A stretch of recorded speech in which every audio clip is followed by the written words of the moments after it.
तो आज के इस वीडियो में हम लोग पढ़ेंगे सिंपल प्रेजेंट टेंस। देखिए टेंस तीन होते हैं, प्रेजेंट, पास्ट और future. Present tense, past tense और फ्यूचर टेंस। और हर एक टेंस के चार चार उपभेद होते हैं, सिंपल, कंटिन्यूअस, परफेक्ट और परफेक्ट कंटिन्यूअस। प्रेजेंट के भी चार, पास्ट के भी चार और फ्यूचर के भी चार। तो इस तरह से टेंस हो जाते हैं हमारे पास 12। तो 12 में सबसे पहला टेंस आज हम पढ़ने जा रहे हैं simple present tense. Simple present tense ये हमारा पहला टेंस है, इसको आज हम इस वीडियो में जानेंगे।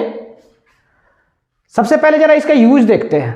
सिंपल प्रेजेंट टेंस को हम लोग कहाँ कहाँ यूज करते हैं।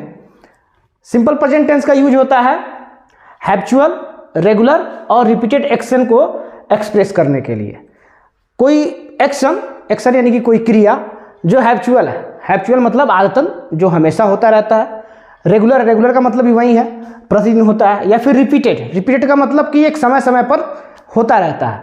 उस एक्शन को एक्सप्रेस करने के लिए सिंपल प्रेजेंट टेंस का यूज किया जाता है। जैसे I get up at 5 o'clock in the morning, ये क्या है? ये एक हैबिचुअल फैक्ट है, या फिर हम ये भी कह सकते हैं कि रेगुलर फैक्ट है। ये मेरा ये काम मैं प्रतिदिन इसी टाइम पे करता हूँ कि मैं सुबह 5 बजे जगता हूँ। सी ऑलवेज टेल्स अ लाई, वह हमेशा झूठ बोलती है। तो ये भी क्या है? रिपीटेड एक्शन हो जाएगा या फिर रेगुलर एक्शन हो जाएगा। We work 8 hours a day, हम लोग एक दिन में 8 घंटा कार्य करते हैं। तो इन तीनों सेंटेंस से हैबिचुअल, रेगुलर और रिपीटेड एक्शन का बोध होता है।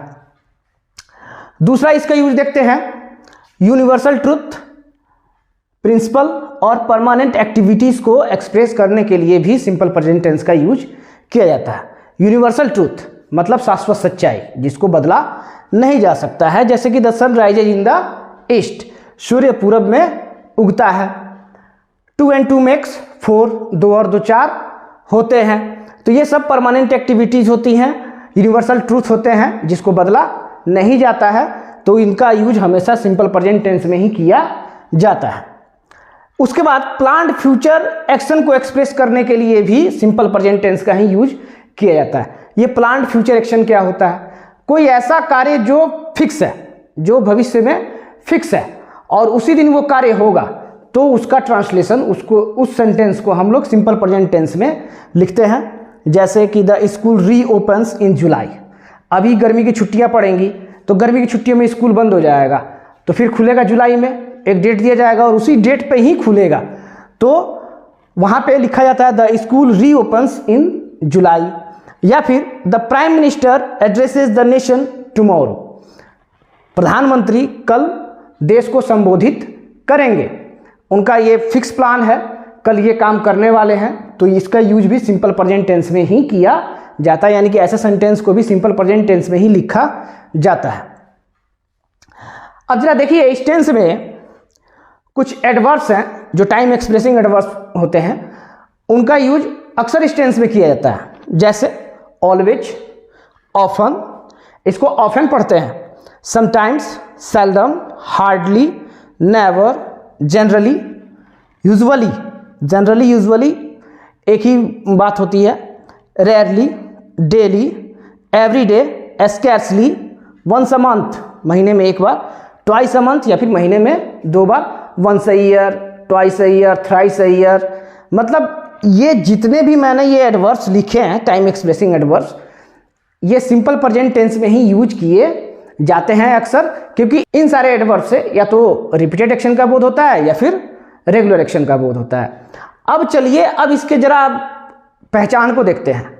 चलिए ये तो आपने इंग्लिश में समझ लिया कि अगर इंग्लिश में ऐसा कोई सेंटेंस लिखा हुआ है जिससे हैबिचुअल, रेगुलर या फिर रिपीटेड एक्शन का बोध हो रहा है, या फिर किसी यूनिवर्सल ट्रूथ, प्रिंसिपल या परमानेंट एक्टिविटीज का बोध हो रहा है, या फिर कोई प्लान्ड फ्यूचर एक्शन है, तब ये सिंपल प्रेजेंट टेंस है। लेकिन अगर कोई सेंटेंस हिंदी में लिखा हो तो कैसे पहचानेंगे कि ये सिंपल प्रेजेंट टेंस है? या फिर उसका ट्रांसलेशन बनाना हो तो कैसे पहचानेंगे कि वो सिंपल प्रेजेंट टेंस है? और उसको ट्रांसलेशन बनाने के लिए हमारे पास क्या रूल होना चाहिए? तो चलिए अब उसको देखते हैं। तो चलिए देखते हैं हिंदी में हम इसे कैसे पहचानेंगे। तो पहचान इसकी जाता है, बोलती है, गाते हैं, जाता है, बोलती है, गाते हैं, ता, ते, ती प्लस है, है, हूँ, हो। कहने का मतलब ये है कि यहाँ पर जरा देखिए तो जाता है, जाता जो बना हुआ है वो जाना से बना हुआ है। बोलती है, बोलती है बोलना से। गाते, गाना से। क्रिया वाले शब्द के अंत में ना हट जाएगा, क्रिया के अंत में, क्रिया वाले शब्द के अंत में ना लगा रहता है, वो ना हट जाएगा और वहाँ पर ता, ते, ती, या तो ता लिखा रहेगा या ते लिखा रहेगा या ती लिखा रहेगा, और साथ के साथ है, हूँ, हो, इनमें से कोई एक होगा तो समझ जाएंगे कि ये सिंपल प्रेजेंट टेंस है। ठीक है। या फिर कोई ऐसा कार्य जो हम प्रतिदिन करते हैं, जो हम अक्सर करते हैं, कभी कभी करते हैं, कभी नहीं करते हैं, या फिर किसी विशेष समय पर करते हैं। जब हम अपना डेली रूटीन लिखते हैं तो उसमें हम सिंपल प्रेजेंट टेंस का यूज करते हैं। ठीक है। कोई कार्य जो हम प्रतिदिन करते हैं, अक्सर करते हैं, किसी समय पर करते हैं, जैसे कि वह रविवार को मंदिर जाती है ना, हम लोग शाम में क्रिकेट खेलते हैं, वह महीने में 2 बार बितिया जाता है, तो ये कुछ कार्य हैं जो एक समय पर किया जाता है, तो वो सिंपल प्रेजेंट टेंस होता है। उसका ट्रांसलेशन हम लोग सिंपल प्रेजेंट टेंस में करते हैं। ठीक है। इसका स्ट्रक्चर क्या रहेगा? स्ट्रक्चर रहेगा अफर्मेटिव का। सबसे पहले अफर्मेटिव जरा ध्यान से समझ लीजिए। अफर्मेटिव का स्ट्रक्चर रहेगा पहले सब्जेक्ट। सब्जेक्ट जो क्रिया को करता है उसे सब्जेक्ट कहते हैं। जैसे कि मैं पढ़ता हूँ, तो पढ़ने का काम कौन कर रहा है? तो मैं कर रहा हूँ, तो यानी कि मैं जो हुआ वो सब्जेक्ट हुआ। ठीक है। तो सबसे पहले सब्जेक्ट को लिखेंगे, फिर उसके बाद वर्ब 1 या वर्ब 5। ये वर्ब 1 और वर्ब 5 क्या है मैं आपको बताता हूँ अभी।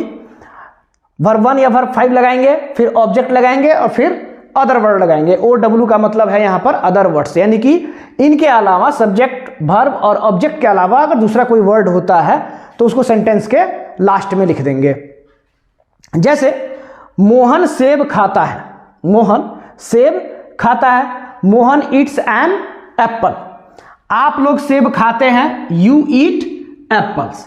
दोनों सेंटेंस में जरा गौर कीजिए, यहां पे मैंने ईट्स का यूज किया है और यहां पे मैंने ईट का यूज किया है। यहां पे ईट्स की और यहां पे ईट की। फिर से चलते हैं हम स्ट्रक्चर पर। स्ट्रक्चर पर मैंने 2 प्रकार के वर्ब लिखे हैं, या तो वर्ब 1 या तो वर्ब 5। तो वहां ये चीज यहां पे मैं क्लियर करने जा रहा हूं आपको कि सबसे पहले वर्ब 1 होता क्या है। वर्ब 1 होता है वर्ब का बेस फॉर्म। वर्ब के बेस फॉर्म को वर्ब 1 कहा जाता है। जैसे जाना को गो बोलते हैं, आना को कम कहते हैं, लिखना को राइट बोला जाता है। तो ये जो वर्ब मैं बोल रहा हूं ये बेस फॉर्म है, और बेस फॉर्म जो होता है वर्ब 1 कहलाता है। तो वर्ब 1 का यूज किया जाता है आई, यू, वी, दे, 2 या 2 से अधिक नाम या फिर प्लूरल नाउन के साथ वर्ब 1 का यूज करेंगे। ठीक है। और वर्ब 5 क्या होता है? वर्ब के बेस फॉर्म में, यानी कि वर्ब 1 में वर्ब के बेस फॉर्म में जब हम एस या ईएस लगा देते हैं, वर्ब के बेस फॉर्म में जब हम एस या ईएस लगा देते हैं तो वो बन जाता है वर्ब 5। और वर्ब 5 का यूज होगा ही, सी, इट, कोई एक नाम हो, राम हो, मोहन, सीता, ऐसे कुछ नाम हो, या फिर कोई सिंगुलर नाउन हो, कोई सिंगुलर नाउन जैसे कि boy, a bird, a cow, ऐसा कोई सिंगुलर नाउन हो तो उसके साथ वर्ब 5 का यूज करेंगे। अभी आपके मन में एक कंफ्यूजन चल रहा होगा कि सर यहाँ पे वर्ब 1 और यहाँ पे वर्ब 5 क्यों? या फिर आपको ये भी देख के भी कंफ्यूजन हो रहा होगा कि वर्ब 1 में एस या ईएस लगा दिए तो वो तो प्लूरल हो गया। नहीं, यहाँ पर आप गलत हैं या फिर आपको अधूरी जानकारी है। जरा ध्यान दीजिए। ग्रामर का एक टर्म है जिसको सब्जेक्ट वर्ब एग्रीमेंट कहा जाता है। सब्जेक्ट वर्ब एग्रीमेंट कहने का मतलब है कि सिंगुलर सब्जेक्ट के साथ सिंगुलर वर्ब और प्लूरल सब्जेक्ट के साथ प्लूरल वर्ब का यूज किया जाता है। यहां पर भी मैं वैसा ही कर रहा हूं। जो प्लूरल सब्जेक्ट है उसके साथ प्लूरल वर्ब, जो सिंगुलर सब्जेक्ट है उसके साथ सिंगुलर वर्ब। अब आप सोच रहे होंगे कि अरे वर्ब में तो एस या ईएस लग गया, हमने तो पढ़ा है कि एस ईएस लगाकर प्लूरल बनाया जाता है, तो ये सिंगुलर कैसे बन गया? आप सही हैं, एस या ईएस लगाकर प्लूरल बनाया जाता है, लेकिन नाउन का, किसी नाउन के अंत में अगर कोई नाउन है और उस नाउन के लास्ट में हम एस या ईएस जोड़ देते हैं तो फिर वो प्लूरल नाउन हो जाता है, वो नाउन प्लूरल हो जाएगा। ठीक है। और अगर किसी वर्ब के लास्ट में एस या ईएस जोड़ते हैं, किसी वर्ब के लास्ट में एस या ईएस जोड़ा जाता है तो वो सिंगुलर बनता है। वो कैसा बन जाता है? वो सिंगुलर वर्ब बन जाएगा। ये नाउन का ठीक उल्टा होता है। जब नाउन में हम एस या ईएस जोड़ते हैं तो वो प्लूरल बनता है, और जब वर्ब में एस या ईएस जोड़ते हैं तो वो सिंगुलर बन जाता है। तो ध्यान रहे, जब आपके पास प्लूरल नाउन होगा तो वर्ब वन लगाएंगे, यानी कि बिना एस या ईएस वाला वर्ब। और जब आपके पास नाउन जो होगा वो सिंगुलर होगा, यानी कि जिसमें एस या ईएस नहीं लगा रहेगा, उसमें जो वर्ब लगाएंगे वो वर्ब 5 होगा, और वो वर्ब होगा एस और ईएस वाला। समझ में आ गई बात? जैसे एक सेंटेंस देखते हैं यहां पर,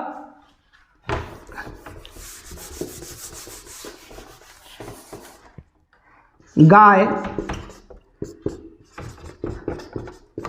घास खाती है, तो क्या लिखेंगे? The cow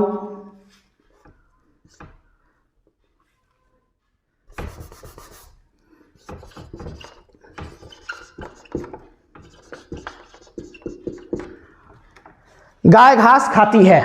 the cow it's grass. और वहीं अगर लिखा रहेगा गायें घास खाती है, तब हम क्या बनाएंगे? यहां पे द नहीं लगेगा, यहां पे सिर्फ काउज इट ग्रास। अब जरा ध्यान से देखिए,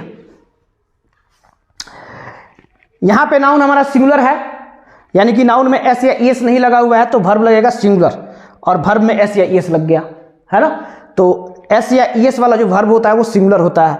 द काउ इट्स ग्रास। गायें घास खाती हैं, गायें घास खाती हैं, ये काउज प्लूरल नाउन हो गया। नाउन में अब एस लग गया तो वर्ब लगेगा इट, वर्ब वन लगेगा, यानी कि बिना एस या ईएस वाला। तो बिना एस वाला हम वर्ब लगा देंगे यहां पर, काउज ईट ग्रास। ठीक है, अब जरा इसका निगेटिव देखते हैं। आइए अब इसका निगेटिव देखा जाए। तो निगेटिव का स्ट्रक्चर होता है सब्जेक्ट, फिर उसके बाद डू या डज, फिर नॉट, फिर वर्ब का पहला रूप यानी कि वर्ब वन, फिर ऑब्जेक्ट और अदर वर्ड। ठीक है, निगेटिव में वर्ब वन और वर्ब 5 का जो लफड़ा है वो खत्म हो जाता है, वो सिर्फ अफर्मेटिव में होता है। निगेटिव में जैसे ही आते हैं तो निगेटिव में वर्ब वन और वर्ब 5 का लफड़ा खत्म, डू और डज का लफड़ा स्टार्ट। ठीक है, इसको भी यहां पे देखेंगे किसके साथ डू लगाएंगे और किसके साथ डज लगाएंगे। ठीक है, जरा बढ़ते हैं।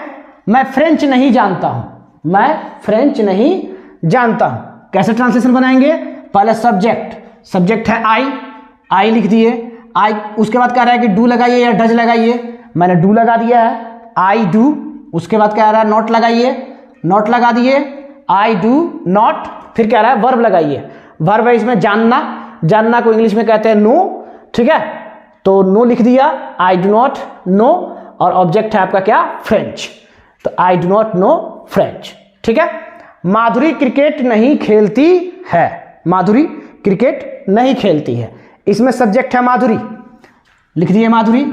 उसके बाद कह रहा है कि डू या डज लगाइए, तो माधुरी के साथ मैंने डज लगाया है, माधुरी के साथ डज लग गया। फिर उसके बाद कह रहा है नॉट लगाइए, नॉट लग गया। फिर कह रहा है वर्ब लगाइए, वर्ब है इसमें खेलना, खेलना की इंग्लिश होती है play, Madhuri does not play. और क्या नहीं खेलती है जी? तो क्रिकेट नहीं खेलती है, माधुरी डज नॉट प्ले क्रिकेट। ये बन गया इसका ट्रांसलेशन। अब जरा आते हैं कि कहां पे डू लगाएंगे, कहां पे डज लगाएंगे। मैंने अभी तो बताया नहीं आपको कि कहां पे डू लगाएंगे, कहां पे डज लगाएंगे। देखिए, अफर्मेटिव सेंटेंस में जिसके साथ हम वर्ब वन का यूज कर रहे थे, जिसके साथ प्लेन वर्ब का यूज कर रहे थे, वर्ब के बेस फॉर्म का यूज कर रहे थे, उनके साथ डू का यूज किया जाता है। और जिनके साथ वर्ब 5 का यूज कर रहे थे, जिन सब्जेक्ट के साथ वर्ब 5 का यूज किया जा रहा था, उनके साथ डज का यूज किया जाता है निगेटिव में, या फिर इसके आगे वाले स्ट्रक्चर को पढ़ेंगे इंट्रोगेटिव का, उसमें।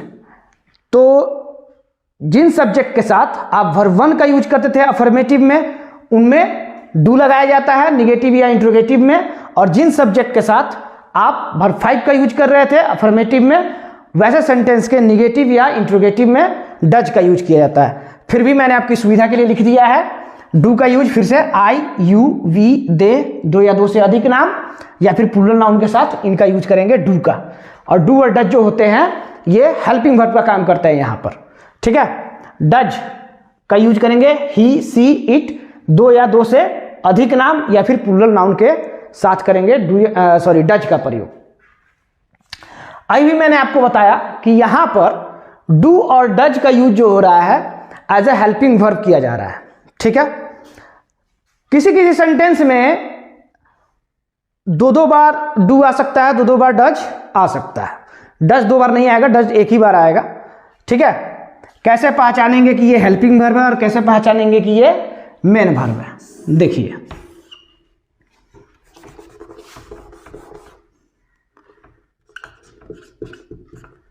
मैं यह काम करता हूं,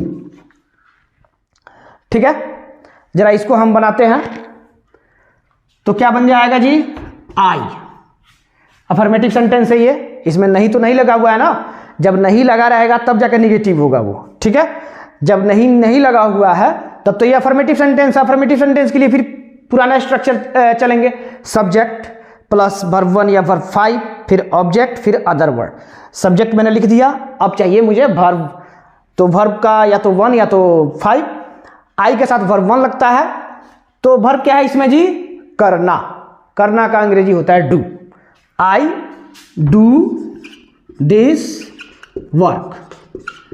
अब यहां पे जो डू लगा है ये मेन वर्ब का काम कर रहा है। मैं यह काम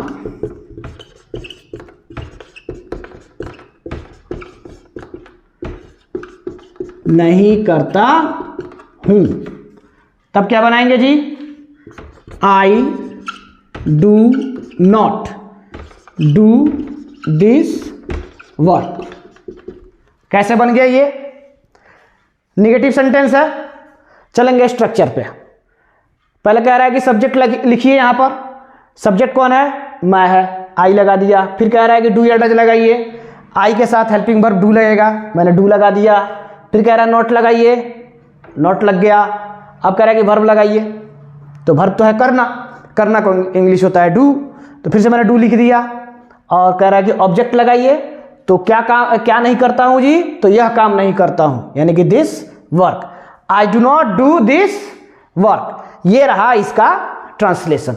इस सेंटेंस में डू 2 बार आया है, ये हो गया आपका क्या चीज, हेल्पिंग वर्ब, और ये हो गया आपका मेन वर्ब, ठीक है। तो ये नहीं घबराना है कि सर सेंटेंस में तो डू 2 बार आ गया, नहीं, एक डू होगा आपका मेन वर्ब और एक डू होगा आपका हेल्पिंग वर्ब, ठीक है। अक्सर हम लोग डू नॉट को डोंट भी लिखते हैं और डज नॉट को डजंट भी लिखते हैं, ठीक है। अब जरा आगे वाला स्ट्रक्चर देखते हैं, इंट्रोगेटिव का स्ट्रक्चर। आइए जरा अब इंट्रोगेटिव के रूल को देखा जाए। इंट्रोगेटिव का रूल क्या होता है, उसका स्ट्रक्चर क्या होता है। सबसे पहले डू या डज को लिखते हैं, फिर सब्जेक्ट, फिर वर्ब 1, फिर ऑब्जेक्ट, फिर अदर वर्ड। डू या डज को पहले लिखेंगे सब्जेक्ट के अनुसार, जो भी सब्जेक्ट होगा। अभी मैंने इंट्रोगेटिव में बताया आपको किसके साथ डू लगेगा, किसके साथ डज लगेगा। तो जब सब्जेक्ट होगा आपका आई यू वी दे, कोई 2 नाम होगा या 2 से ज़्यादा नाम होगा, तो उसके साथ आप क्या लगा दीजिएगा, डू लगा दीजिएगा। और जब आपके सब्जेक्ट होगा ही सी इट, कोई एक नाम या फिर कोई सिंगुलर नाउन होगा, तो उसके लिए डज लगा दीजिएगा, ठीक है। तो जैसे कि क्या मदन क्रिकेट खेलता है, क्या मदन क्रिकेट खेलता है, यहाँ पे सब्जेक्ट है मदन। अब मदन जो है एक नाम है, एक उसके साथ क्या लगेगा, डू या डज, तो उसके साथ हम डज लगाएंगे। तो डज, फिर आता है सब्जेक्ट मदन, फिर आता है वर्ब, वर्ब है इसमें खेलना, play cricket, does Madan play cricket. क्या आप लोग अंग्रेजी बोलते हैं, इसमें सब्जेक्ट कौन है, इसमें सब्जेक्ट है आप लोग। आप लोग को यू कहते हैं, तो यू के साथ लगाते हैं डू। यू के साथ क्या लगता है, do. Do you speak English, do you speak English. ठीक है, अब अगर सेंटेंस का स्ट्रक्चर होगा इंट्रोगेटिव प्लस निगेटिव, यानी कि उस सेंटेंस में क्या भी लिखा हुआ है और नहीं भी लिखा हुआ है, तो उसका स्ट्रक्चर क्या होगा? उसका स्ट्रक्चर होगा डू या डज, फिर उसके बाद सब्जेक्ट, फिर नॉट, फिर वर्ब का पहला रूप, फिर ऑब्जेक्ट और फिर अदर वर्ड। जैसे क्या वह चाय नहीं पीता है, क्या वह चाय नहीं पीता, इस सेंटेंस में क्या भी आया और नहीं भी आया, दोनों चीज आया हुआ है। तो कैसे बनाएंगे? सबसे पहले वही बात है कि डू या डज में से किसी एक को रखेंगे, तो वो तो रखाएगा सब्जेक्ट के अनुसार। सब्जेक्ट है इसमें वह को इंग्लिश में कहते हैं ही के साथ लगता है डज, तो डज ही नॉट, और उसके बाद वर्ब पीना, यहां पर चाय पीना, चाय पीना को अंग्रेजी में टेक कहा जाता है, ध्यान रखिएगा। पीना को अंग्रेजी में ड्रिंक कहा जाता है, लेकिन चाय पीने के लिए ड्रिंक नहीं लगता है, टेक लगता है। तो डज ही नॉट टेक, और ऑब्जेक्ट क्या है जी? तो T, does he not take T. या फिर इसको हम ऐसे भी लिख सकते हैं, doesn't he take T. Does और नॉट को एक साथ लाकर और इसका सेंटेंस हम ट्रांसलेशन इसका बना सकते हैं, डजंट ही टेक टी। क्या वे लोग टीवी नहीं देखते हैं, क्या वे लोग टीवी नहीं देखते हैं? तो सबसे पहले डू लिखेंगे, डू या डज में से किसी एक को, तो यहाँ पे डू लगा दिए। क्यों लगा दिए? क्योंकि यहाँ पे हमारा सब्जेक्ट हो रहा है वे लोग, और वे लोग की इंग्लिश होती है दे के साथ लगता है डू। तो do they not watch TV, otherwise do और नॉट को एक साथ रख दो आप एकदम आगे, डोंट दे वॉच टीवी। ठीक है, अब अगर आपके सेंटेंस में क्वेश्चन वर्ड हो, क्वेश्चन वर्ड जैसे कि क्या, कहाँ, कब, क्यों, कैसे, ये सब वर्ड हो, तो उसके लिए हम कैसे बनाएंगे? देखिए, जब भी ऐसे हो तो जैसे कि क्या लिखा हुआ है, तो क्या को इंग्लिश में कहते हैं व्हाट। कहाँ लिखा हुआ है, कहाँ को कहते हैं वेयर। कैसे लिखा हुआ है, कैसे को कहते हैं हाउ। ठीक है, क्यों लिखा हुआ है, क्यों को कहते हैं वाई। ठीक है, अब देखिए यहां पर, अच्छा एक चीज आप नोटिस कीजिए कि यहां पर मैंने क्या की इंग्लिश लिखी है व्हाट, है ना। यहां भी क्या आ रहा है, लेकिन यहां पे तो मैंने कहीं व्हाट लिखा ही नहीं। क्यों? उसका एक रीजन है। देखिए, क्वेश्चन जो होता है वो दो प्रकार का होता है। एक क्वेश्चन होता है जिसको हम यस नो क्वेश्चन कहते हैं।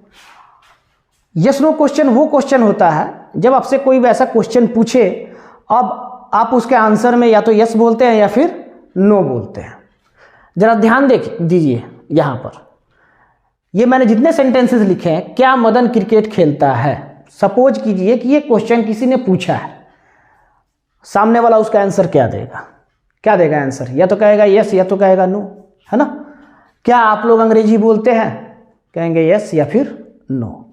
तो यहां पर जो क्या आ रहा है वो यस नो क्वेश्चन को फॉर्म कर रहा है। कौन सा क्वेश्चन फॉर्म कर रहा है? Yes no question. और यस नो क्वेश्चन जब फॉर्म होता है तब वहां पर क्या की इंग्लिश व्हाट नहीं लगाते हैं। उस सेंटेंस में प्रयोग होने वाला जो हेल्पिंग वर्ब होता है, उस सेंटेंस में जो हेल्पिंग वर्ब प्रयोग होता है, उसी हेल्पिंग वर्ब को उठाकर सेंटेंस में सबसे आगे रख दिया जाता है और वो उस क्या की इंग्लिश एक्सप्रेस करता है। ठीक है, इस बात का ध्यान रखिएगा कि जब भी क्या सेंटेंस में अगर क्या लिखा हो और वो यस नो क्वेश्चन फॉर्म कर रहा है, तो फिर वहां पर क्या की इंग्लिश व्हाट हम नहीं लिखेंगे। वहां पर क्या की इंग्लिश सेंटेंस में यूज हुए हेल्पिंग वर्ब को आगे रख देंगे और वहीं उस क्या की इंग्लिश बन जाएगी। ठीक है, यहां पर जो क्या आया है ये यस नो क्वेश्चन फॉर्म नहीं करेगा। इसके जवाब में आपको कुछ ना कुछ बोलना पड़ेगा। जैसे आपके पिताजी क्या हैं? अब कोई आपसे ये क्वेश्चन पूछता है कि आपके पिताजी क्या है, तो आपको कुछ ना कुछ तो बोलना पड़ेगा कि मेरे पिताजी शिक्षक हैं, या मेरे पिताजी बिजनेसमैन है, या मेरे पिताजी दुकानदार हैं। बोलना पड़ेगा। यहाँ पे आप यस नो से काम नहीं चला सकते हैं। तो ऐसे क्वेश्चन जिसके जवाब में हमें कुछ ना कुछ बोलना पड़े, ठीक है, वो वहां पे जो क्वेश्चन बनता है क्या से, उस क्या की इंग्लिश लगती है व्हाट। ठीक है, तो चलिए, अगर आपके सिंपल प्रेजेंट टेंस में ये लोग आते हैं, तब हम कैसे ट्रांसलेशन बनाएंगे, जैसे तुम क्या खाते हो, तुम क्या खाते हो। अगर ये सेंटेंस आया तो आप इसका ट्रांसलेशन क्या बनाएंगे। तो यहां पे इसका ट्रांसलेशन मैं बनाऊंगा। सबसे पहले मैं क्या करूंगा कि इंट्रोगेटिव का जो स्ट्रक्चर मैंने लिखवाया है उस स्ट्रक्चर को ध्यान में रखूंगा। डू या does, subject, verb 1, object plus other word. अब यहां पर डू डज से आगे, डू डज से पहले ये क्वेश्चन वर्ड है ना, इनमें से अगर कोई सा भी आया होगा तो इनकी इंग्लिश लिख देंगे। ठीक है, यहां पर क्या आया ना, तो क्या की इंग्लिश क्या होती है, व्हाट होती है, व्हाट। उसके बाद ये डू या डज में से लिखो, तो डू या डज में से क्या आएगा, सॉरी डू या डज जो लगेगा वो किसके अनुसार यूज होगा, सब्जेक्ट के अनुसार यूज होगा। सब्जेक्ट कौन है, तुम को इंग्लिश में कहते हैं यू के साथ लगता है डू, तो व्हाट डू यू। ठीक है, ये व्हाट लिख दिए, डू या डज में से एक लगा दिया मैंने, सब्जेक्ट लगा दिया। अब क्या चाहिए, वर्ब चाहिए। वर्ब क्या है, खाना, what do you eat. Object नहीं है, इसके अलावा कुछ और बच नहीं रहा है मेरे पास, बस बन गया व्हाट डू यू ईट। ठीक है, घोड़ा कहां सोता है, घोड़ा कहां सोता है। चलिए फिर से इसी रूल पे चलेंगे। बस करना क्या है, इस रूल के ठीक आगे, इसके पहले ये कहां, क्वेश्चन वर्ड यही है कहां, कहां की इंग्लिश लिख देंगे। कहां को इंग्लिश में कहते हैं वेयर, तो वेयर हो गया। अब डू या डज में से कोई एक, सब्जेक्ट है आपका घोड़ा यानी कि हॉर्स, ए हॉर्स, एक घोड़ा है यहां पे, तो उसके साथ क्या लगेगा, डू या डज, तो डज लगेगा, वेयर डज। अब यहां पर ए हॉर्स लिखिए या फिर द हॉर्स लिखिए, दोनों बात एक ही है। Where does a horse sleep.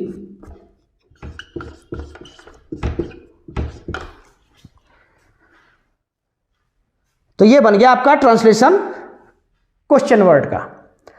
I hope आप लोगों को इससे कुछ फायदा मिलेगा, कुछ जानकारी मिलेगी। अगर कोई डाउट है तो आप कमेंट बॉक्स में जरूर अपने डाउट को लिखिएगा और मैं पूरी कोशिश करूंगा कि आपके उस डाउट को मैं क्लियर करूं अपने नेक्स्ट वीडियो में। तब तक के लिए